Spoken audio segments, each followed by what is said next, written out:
Study IQ IAS, आपका selection हमारा mission. नमस्कार दोस्तों, क्या होगा अगर मैं आपसे यह कहूं कि दुनिया की सबसे शक्तिशाली मुद्रा यानी कि डॉलर आज एक युद्ध के कारण सबसे बड़े खतरे से निपट रही है।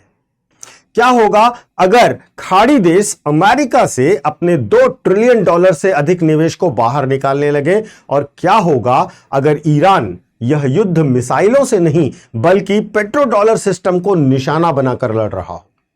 तो आज के इस वीडियो में हम चर्चा करने वाले हैं कि ईरान ने किस प्रकार से अमेरिका की सबसे कमजोर नस पर हमला किया है, पेट्रो डॉलर सिस्टम वास्तव में क्या है और इसका असली खेल क्या है। इसके साथ साथ हम समझेंगे कि क्या सचमुच दुनिया एक ऐसे दौर में प्रवेश कर रही है जहां डॉलर का प्रभुत्व टूट सकता है, और अगर ऐसा हुआ तो यकीन मानिए कि यह केवल आर्थिक संकट नहीं होगा बल्कि यह अमेरिकी साम्राज्य के पतन की शुरुआत होगी। तो शुरू करते हैं, और शुरू करने से पहले मैं आपको अपने सोशल मीडिया हैंडल्स बता देता हूं। यूपीएससी मेंटर पंकज सर के नाम से आप मुझे कनेक्ट कर सकते हो इंस्टा और टेलीग्राम पर। देखिए, 21वीं शताब्दी में अगर हम कहें तो युद्ध की अग्रिम पंक्तियां यूक्रेन की खाइयों और लेबनान की पहाड़ियों में नहीं है, बल्कि इनका असली किल चेन वास्तव में मैनहट्टन के सर्वर रूम या रियाद के सेंट्रल बैंक्स में समाप्त होता है। आज हम एक ऐसे जियोपॉलिटिकल सीजर क्राइसिस को देख रहे हैं जिसकी दो धारें हैं, एक ऐसी कैंची जिसकी दो धारें हैं।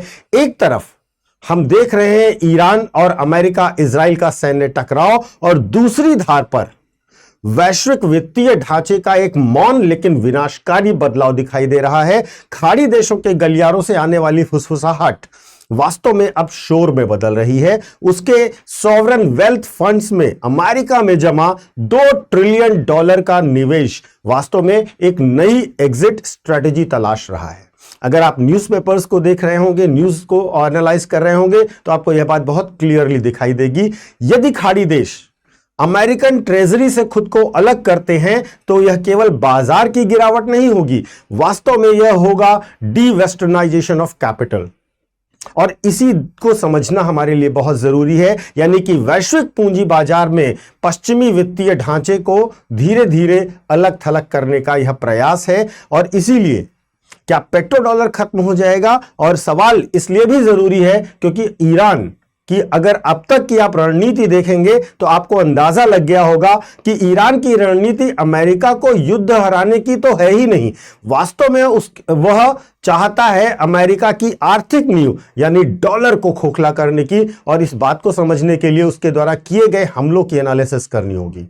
तो देखिए, सबसे पहले अभी क्या है उसको समझने के लिए, यानी कि अंत को समझने के लिए हमें व्यवस्था का सिनिस्टर जीनियस को समझना होगा।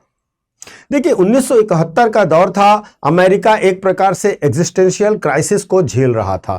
वियतनाम युद्ध ने अमेरिका के गोल्ड रिजर्व्स को लगभग खाली कर दिया था, खत्म हो गया था उनका गोल्ड रिजर्व। और तब राष्ट्रपति रिचर्ड निक्सन ने एक बड़ा कदम उठाया, उन्होंने गोल्ड स्टैंडर्ड को समाप्त कर दिया और डॉलर को बना दिया एक फिएट करेंसी, एक ऐसी मुद्रा बना दिया जिसके पीछे सोने का कोई आधार नहीं था, केवल एक विश्वास और भरोसे की शक्ति थी। अब प्रश्न यह था कि अब ऐसी कंडीशन में दुनिया डॉलर क्यों लेगी, दुनिया डॉलर के पीछे क्यों जाएगी? और यहीं से प्रवेश होता है हेनरी किसिंजर का। देखिए, इनका सिद्धांत और इनके प्रैक्टिकलिटी बहुत इंपॉर्टेंट है, और यहां से समझना जरूरी है कि 1974 में अमेरिका ने पहली बार सऊदी अरब के साथ एक ऐतिहासिक समझौता किया। ये 1974 की सऊदी डील की मैं बात कर रहा हूं, और यहीं से शुरू होता है यह सब। बहुत ही सौदा जो था बहुत ही सरल था, सौम्य था। अमेरिका अरब को पूर्ण सैन्य सुरक्षा का वादा देता है और बदले में सऊदी अरब से कहता है कि वो अपना तेल केवल डॉलर में बेचेगा। इसके बाद एक तीसरी शर्त भी रखी गई थी जो सबसे इंपॉर्टेंट शर्त थी, और शर्त यह थी कि तेल से मिलने वाले मुनाफे को यानी कि पेट्रो डॉलर्स को वापस अमेरिका के बैंक्स और जो बॉन्ड्स हैं उनमें निवेश करना होगा। तो एक तरीके से अब आप समझिए ये साइकिल चल रहा है, और यही है पेट्रो डॉलर रिसाइकलिंग। अब इसमें क्या है कि एक प्रकार का आर्थिक चक्र बन जा रहा है। सबसे पहले क्या, आप ग्लोबल ऑयल डिमांड है, इससे क्या होगा, जब ग्लोबल ऑयल डिमांड होगी तो यूएस डॉलर की डिमांड होगी, और इससे क्या होगा, अमेरिका चीप बोरोइंग कर सकता है अपने देश में। तो विश्व में तेल की मांग का मतलब क्या हुआ? डॉलर की मांग। और अमेरिका के लिए इसका मतलब हुआ सस्ती उधारी। तो यानी इसी को आप अर्थशास्त्र के शब्दावली में अगर कहें तो एक तरीके से एक्सॉर्बिट प्रिविलेज मिला अमेरिका को। और अमेरिका दुनिया की सबसे आरक्षित मुद्रा होने के कारण अब इस कंडीशन में लगातार कर्ज लेता रह सकता था। और इसी के कारण अमेरिका का इतना बड़ा कर्ज होने के बाद भी अमेरिकन डॉलर अभी तक डोमिनेंट बना हुआ है। अब आज की कंडीशन में आए तो आज अगर हम आज देखें तो गल्फ कंट्रीज का कितना इन्वेस्टमेंट है, तो आपको अंदाजा लग जाएगा कि कितनी बड़ी बात है ये। देखिए, आज गल्फ कंट्रीज के पास दुनिया के सबसे बड़े सॉवरन वेल्थ फंड्स हैं। उदाहरण के लिए अगर आप देखें तो सऊदी पीआईएफ के पास लगभग 925 बिलियन डॉलर है। इसी प्रकार Abu Dhabi investment authority ADI के पास 990 बिलियन डॉलर हैं। कुवैत इन्वेस्टमेंट अथॉरिटी के पास 800 बिलियन डॉलर हैं और 520 बिलियन डॉलर है कतर के पास। तो आप अंदाजा लगाइए कि इन निवेशों का सबसे बड़ा हिस्सा है कहां? इन निवेशों का सबसे बड़ा हिस्सा है अमेरिकन टेक कंपनीज में, अमेरिकन ट्रेजरी बॉन्ड्स में और रियल एस्टेट में। यदि इन फंड्स में से वहां का 10% भी विड्रॉ कर लिया जाए गल्फ कंट्रीज के द्वारा, तो यकीन मानिएगा कि वैश्विक बाजार में यह सबसे बड़ा लिक्विडिटी वैक्यूम पैदा करेगा। और इसीलिए अमेरिका के सिस्टम को अब डर पैदा हो रहा है। और अगर आप ईरान वाले पहलू को देखें कि ईरान ने क्या किया, तो आप अब समझेंगे कि ईरान वास्तव में क्या करना चाह रहा था। देखिए, ईरान जो है वो एसिमेट्रिक वॉरफेयर का उस्ताद है। वह जानता है कि वह सीधे अमेरिका की नौसेना या वायुसेना को हराने की ताकत पारंपरिक युद्ध में तो नहीं रखता। इसीलिए उसने रणनीति बदली और उसकी रणनीति यह है कि दुश्मन की सबसे संवेदनशील नस पर हमला करना। और वैश्विक अर्थव्यवस्था में सबसे महत्वपूर्ण नस है क्या? वह है एनर्जी सप्लाई चेन्स की। ईरान ने इस युद्ध में सीधे अमेरिका पर हमला करने के बजाय, जो शायद उसकी मिसाइल की दूरी के कारण भी संभव नहीं था, उसने चुना क्षेत्रीय सुरक्षा ढांचे को निशाना बनाना। और जैसे ही उसने देखा तो उसने सबसे पहले, आप ध्यान दीजिए तो क्या किया, उसने सऊदी अरब की रास्टौरा रिफाइनरी पर हमला किया ड्रोन से। उसके बाद कतर में एलएनजी कॉम्प्लेक्स पर हमला किया। ओमान में डोकेमोल सारा पोर्ट पर हमला किया, ड्रोन स्ट्राइक किए। हार्मुज जलडमरू मध्य पर तेल के टैंकर्स थे उनको निशाना बनाया। ये सारे जो घटनाक्रम है ये इशारा क्या कर रहे हैं? ये स्पष्ट संकेत दे रहे हैं कि यदि युद्ध बढ़ेगा तो खाड़ी देश की ऊर्जा संरचना जो है, जो एनर्जी इंफ्रास्ट्रक्चर है, वो सुरक्षित नहीं रह जाएगी।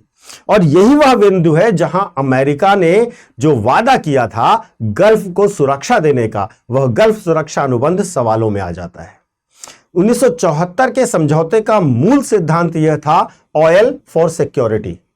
और इसके बदले में क्या हुआ? गल्फ देश जो है डॉलर में तेल बेच रहे थे और अमेरिका उनको सुरक्षा का वादा कर रहा था, उनकी सुरक्षा सुनिश्चित करने का वादा कर रहा था। लेकिन अब जब रिफाइनरियों में, बंदरगाहों पर, टैंकरों पर लगातार निशाना बनाया जा रहा है, तो गल्फ देशों के सामने एक बड़ा कठिन और असहज प्रश्न खड़ा होता है। और प्रश्न यह है कि यदि दुनिया की सबसे शक्तिशाली सेना हमारी ऊर्जा अवसंरचना की रक्षा नहीं कर पा रही है, तो क्या पेट्रो डॉलर व्यवस्था का आधार कमजोर नहीं हो रहा है? और यानी कि ईरान केवल सैन्य हमला नहीं कर रहा है, ईरान जो कर रहा है, ईरान उस रणनीतिक अनुबंध को चुनौती दे रहा है जिस पर पिछले 50 सालों से मध्य पूर्व की पूरी आर्थिक और सुरक्षा अवसंरचना, सुरक्षा व्यवस्था टिकी हुई थी। और यही ईरान की सबसे बड़ी रणनीति है। अब देखिए, वॉशिंगटन के लिए एक दोहरा खतरा भी है। एक तरफ तो अमेरिका जो बहुत बड़ा इंपोर्टर हुआ करता था ऑयल का, वो अब रह नहीं गया है। और उससे भी बड़ा अगला शब्द आ जाता है और वो है पेट्रो युआन का। देखिए, अब क्या है, चीन आज गल्फ देशों का सबसे बड़ा ऊर्जा ग्राहक है। आपने देखा होगा, सबसे पहले ईरान ने कहा कि हम चीन के टैंकर्स को नहीं रोकेंगे। अब यदि ऊर्जा व्यापार का एक हिस्सा भी युआन में होने लगा, तो वास्तव में क्या है, एक प्रकार से यह व्यापारिक बदलाव नहीं होगा, यह होगा जियोपॉलिटिकल डाइवोर्स अमेरिका का। और यदि पेट्रो डॉलर की रिसाइकलिंग रुक गई, जो मैंने अभी आपको समझाई थी, तो अमेरिका को अपने कर्ज को बेचने के लिए ऊंची ब्याज दरें देनी पड़ेंगी। यह अमेरिकी अर्थव्यवस्था के लिए एक प्रकार से मैथमेटिकल नाइटमेयर भी होगा। देखिए, एक बात ध्यान रखिएगा, बहुत संक्षेप में मैं आपसे कहूंगा कि साम्राज्य जो है वो अक्सर धमाके से नहीं गिरते हैं, वे धीरे धीरे एक लॉन्ग सनसेट में गिरते हैं। और अगर लॉन्ग सनसेट को हम ध्यान से देखें तो शायद हम उसी क्षण के साक्षी बन रहे हैं। इस विषय पर आपकी क्या राय है? क्या आपको लगता है कि gold backed digital currency dollar की जगह ले सकती है? क्या या फिर आप चाहते हैं कि मैं इस बात का विश्लेषण भी करूं कि आगे आने वाले समय में यह बदलाव भारतीय रुपए और हमारी ऊर्जा सुरक्षा पर क्या प्रभाव डालेंगे? आप अपने विचार कमेंट करके अवश्य बताइएगा। और यदि आप चाहते हैं कि मैं भारतीय रुपए के संदर्भ में भी इसका विश्लेषण करूं तो मैं अवश्य करूंगा, अगर आप कमेंट करते हैं तो। एक छोटा सा अनाउंसमेंट उन बच्चों के लिए जो यूपीएससी की तैयारी करना चाहते हैं, जिनका टारगेट ईयर 2027 है। कल यूपीएससी का रिजल्ट आया है, बहुत अच्छे नंबर्स में हमारे यहाँ से सिलेक्शंस हुए हैं। तो अगर आप हमारे यहाँ हिंदी में, इंग्लिश में या इंग्लिश में किसी भी माध्यम में हमसे जुड़ना चाहते हैं, हमारे P2I बैचेस में जुड़ना चाहते हैं, जो कि प्रीलिम्स टू इंटरव्यू बैच है, प्रीलिम्स, मेंस और इंटरव्यू कंप्लीट प्रिपरेशन कराई जाएगी। 18 बुक का सेट दिया जाएगा, regular classes, mentorship, writing practice, test series, सारी सुविधाएं मिलेंगी। आप इसकी डिटेल्स को हमारे डिस्क्रिप्शन बॉक्स में दिए गए लिंक पे जाकर देख सकते हैं, या फिर हमारे यहाँ पर वेबसाइट पर देख सकते हैं, वहां पर आप डेमो क्लासेस भी देख सकते हैं। इंटरेस्टिंग तौर पर आपको इसमें प्राइसेस जो है 10,999 से शुरू होंगे, और आपको PK लाइव कोड अगर आप यूज करोगे तो आपको मैक्सिमम डिस्काउंट भी ऑफर होगा। देखिए, ध्यान दीजिएगा, 7 मार्च से हमारे नए बैचेस शुरू हो रहे हैं, तो जल्द से जल्द ज्वाइन कीजिए और अपने सपने को साकार कीजिए। Thank you so much. Study IQ IAS, आपका सिलेक्शन हमारा मिशन।